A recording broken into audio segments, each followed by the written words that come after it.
Hello everyone, welcome to coding for Dev. तो आज की वीडियो में आपको बताऊंगा लेवी लोडिंग और कोड स्प्लिटिंग क्या होता है। तो जो लेवी लोडिंग और कोड स्प्लिटिंग ये टेक्निक है हमारी परफॉर्मेंस ऑप्टिमाइज करने की एक वेब एप्लीकेशन की। तो जब जब लोड होता है, जब नेसेसरी कोड लो होता है, तो उसका जो रिसोर्सेज होता है, जो हमें एक्चुअली नीड होती है, हम उसको केवल उसको ही हम लें। बाकी पूरे जो जितना भी उसका डाटा है हम उसको उसकी ज़रूरत नहीं है तो हम उसको शो ना करें। ओके, तो सबसे पहले बात करते हैं कोड स्प्लिटिंग के बारे में। तो व्हाट इज कोड स्प्लिटिंग? तो कोड स्प्लिटिंग एक टेक्निक है कि जो आपके कोड बेस है उसको मल्टीपल स्मॉलर बंडल और चंक्स में हम ब्रेक कर देंगे और लोड करेंगे on the demand of the user.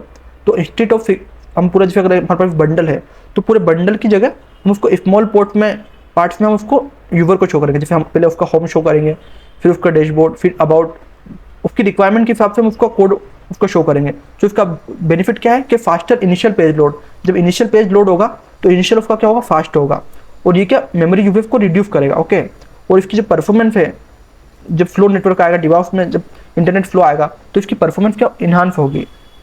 तो ये होता कैसे है, ये मैन्युअली हम डायनामिक इंपोर्ट के द्वारा हम इसको यूज़ करते हैं। ओके, तो अगर आपने कुछ भी इंपोर्ट करा मॉड्यूल को, तो आप मॉड्यूल को कुछ इवेंट दोगे कि उस इवेंट पे हमारा वो वाला मॉड्यूल रन करेगा। ओके, और जो हमारे कुछ बंडलर्स होते हैं उनमें ऑटोमेटिकली हम हमारे इसका यूज होता है कोड स्प्लिटिंग का।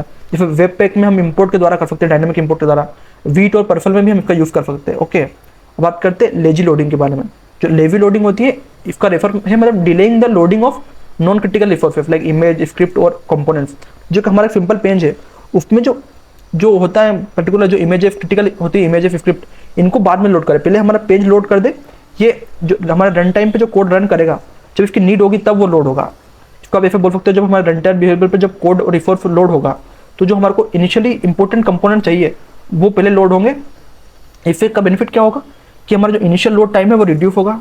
जो ये रिड्यूस करेगा रिसोर्सेज कंजप्शन का, जो हमारे रिसोर्सेज रहेगा उसका कंजप्शन को भी रिड्यूस करेगा, और ये इंप्रूव करेगा यूजर का experience by loading only necessary content. जो नेसेसरी कंटेंट है यूजर को केवल वही कंटेंट दिखेगा।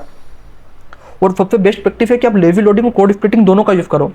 जैसे दोनों को वर्क टुगेदर करो कि आप कोड स्प्लिटिंग में सेपरेट फाइल्स क्रिएट करो और उनमें भी आप लेवी लोडिंग का यूज़ करो ताकि फाइल ऑन डिमांड लोड हो।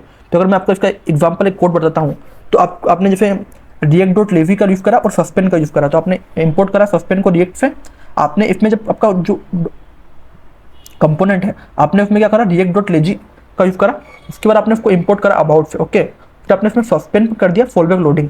जब तक वो लोड होगा, जब तक क्या शो होगा, लोडिंग शो होगा। ओके, तो आपके जो अबाउट डॉट जीएफ है only downloaded when the about is render. जब अबाउट रेंडर होगा तभी अबाउट डाउनलोड होगा, जब तक वो डाउनलोड नहीं होगा। और जो लेजी लोडिंग है हम उसका यूज़ करेंगे इमेजेस में, कि हम इमेजेस में क्या लगा देंगे, lazy loading is equal to lazy लगा देंगे। तो हमारी जो नेटिव मॉडर्न ब्राउजर में जो लोडिंग होता है वो लेवी होता है। ओके, अब बात करते हैं राउट बेस्ड कोड स्प्लिटिंग, कि हम रिएक्ट राउटर का यूज़ कर सकते हैं कोड स्प्लिटिंग के लिए। जैसे हमारे पास अलग अलग राउटर है तो हम उनकी डायरेक्टली हम कर सकते हैं। जैसे हमारा होम राउट है, प्रोफाइल राउट है, तो हम पे इनिशियली हम इनको डायरेक्टली जब हमारी राउटिंग करेंगे तभी इन पे लेवी लोडिंग लगा सकते हैं। ओके, तो जब लोड होगा कोड स्प्लिटिंग तभी हमारा कोड स्प्लिट होके तभी डाउनलोड होगा। जब हमने या तो अलग अलग हम सभी अलग अलग कंपोनेंट में चेंज करें, या तो हमने जो रिएक्ट राउटर है इसकी जो पूरी फाइल बनेगी तभी हमने कोड स्प्लिटिंग का यूज़ कर लिया, और तभी हमने सब पे पर्टिकुलर लगा लिया कोड स्प्लिटिंग कि जब उसकी जरूरत पड़ी तभी वो वाला कंपोनेंट हमारा वो वाला पेज शो होगा। ओके, तो कोड स्प्लिटिंग वेब पैक में होती है। ओके, तो वेब पैक क्या ऑटोमेटिकली कोड को स्प्लिट करता है डायनामिक इंपोर्ट के द्वारा। ओके, इसका आप कोड देख सकते हो। ये क्या करता है, जनरेट करता है सेपरेट चंक फाइल जिसका नाम है फ्यूचर चंक फाइल। तो वो जब शो करता है जब उसकी रिक्वायरमेंट होती है। तो जो लेवी लोडिंग होता है वेनिला जीएस में कैसा होता है, हम इंपोर्ट करते हैं मॉडल को और उस मॉडल को शो करते हैं। ओके, तो अगर मैं आपको इसकी समरी बताऊँ तो कोड स्प्लिटिंग का पर्पस क्या है, ये ब्रेक करता है स्मॉल बंडल्स में, और कब यूज होता है, बिल्ड टाइम पे जब वेब पैक की जरूरत पड़ती है। और लेवी लोडिंग का पर्पस क्या है, load code resources on the demand, और इसका यूज कब है, जब रन टाइम पे हमारा कोड की जरूरत होती है, व्हेन नीडेड। तो मैंने आपको दोनों का डिफरेंस बताया, लेवी लोडिंग क्या होता है, कोड स्प्लिटिंग मैंने आपको डिटेल में बताया, आपको उसका यूज कैसे बताया, आप कैसे यूज कर सकते हो, और आपकी परफॉर्मेंस कैसे ऑप्टिमाइज करेगा। तो अगर आपको इससे रिलेटेड कुछ भी डाउट है तो आप कमेंट कर सकते हो, और इसी तरह के और वीडियो देखने के लिए कोडिंग फॉर डेव को सब्सक्राइब करो। Thank you for watching.